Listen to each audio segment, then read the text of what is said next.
Good morning.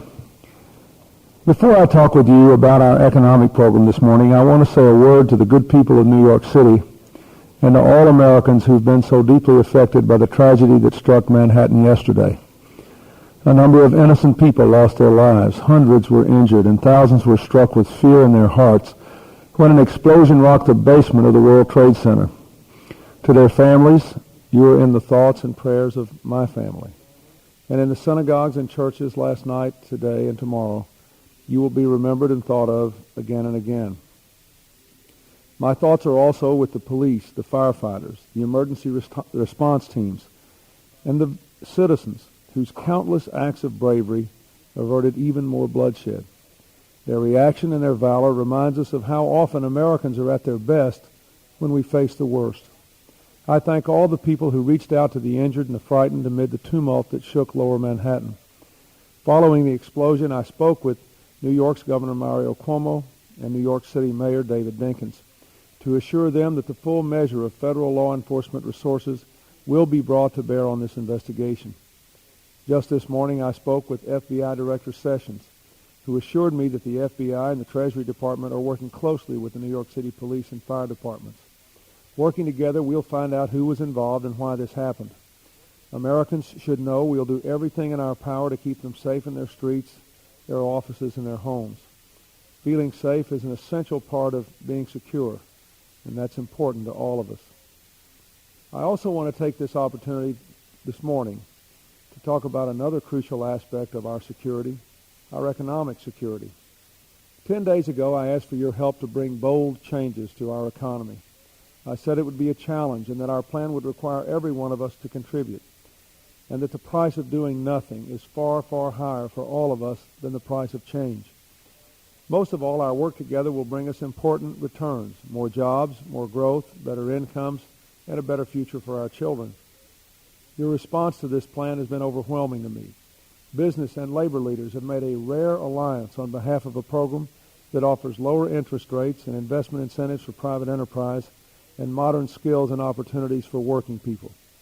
Citizens from cities all across the country have looked at our plan and concluded that the changes we ask are right in the short term and for the long-term health of the economy. I think you know we can no longer deny that our huge national deficit drains our economic health and that our investment deficit will smother our hopes for economic growth. There is an alternative, our plan for a new direction.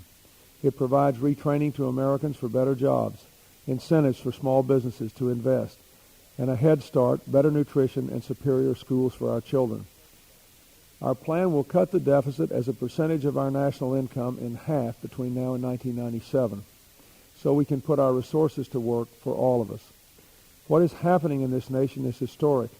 After many years of drift and division and gridlock, the American people are united behind this call for a new direction. In recent days, the White House has been flooded with letters. You've sent along moving stories about how you've been affected by the hard economic times, and we've received several contributions to reduce the debt. Many of you have written are single parents. You're worried about paying your own bills today, but you're also worried about the lives of your children tomorrow. Your support is a symbol of selflessness, of the foresight and determination now catching fire across our nation. I received one letter from Rachel Nunemaker of San Jose, California. She's 83 years old, and she wrote, "Stick to your guns. You're on the right track." Well, I think Mrs. Nunemaker is right. We are on the right track. Already, mortgage rates have fallen to their lowest level in 20 years. 20 years. With falling interest rates, more people can afford loans to build their businesses, buy cars, or purchase houses. This is good news for everyone, but especially for the young adults and middle-class families who thought they'd never be able to afford their own homes. That's an essential part of the American dream we're working hard to restore, and it can be restored. Our plan will work. It cuts waste and inessential government spending, and it increases public and private investments to create more jobs and rising incomes and to educate and train people better. It spreads the burden as fairly as possible, and the opportunity it promises will pay us back many times over.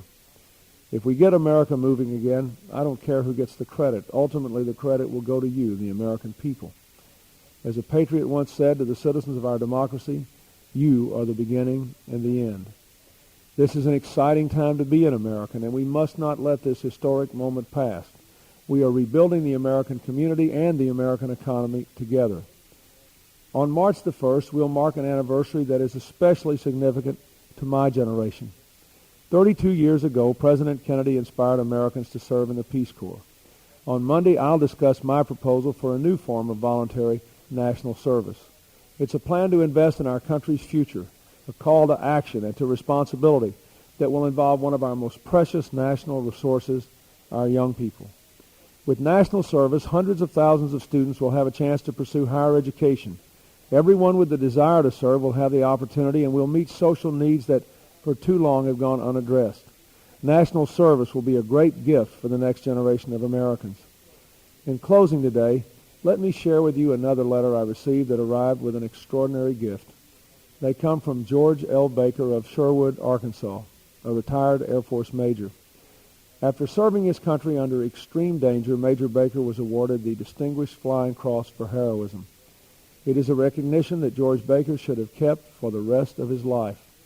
But Major Baker sent that medal to me as a sign of his support for our economic program and to encourage me in this, quote, quest for sanity in our national direction. And he closed his letter, Godspeed, Mr. President. From the bottom of my heart, Major Baker, thank you for this most inspirational gift. With your help and with the help of Americans just like you all across this country, we will restore the vitality of the American economy and enjoy a nation united by the dreams we all share. Thanks for listening.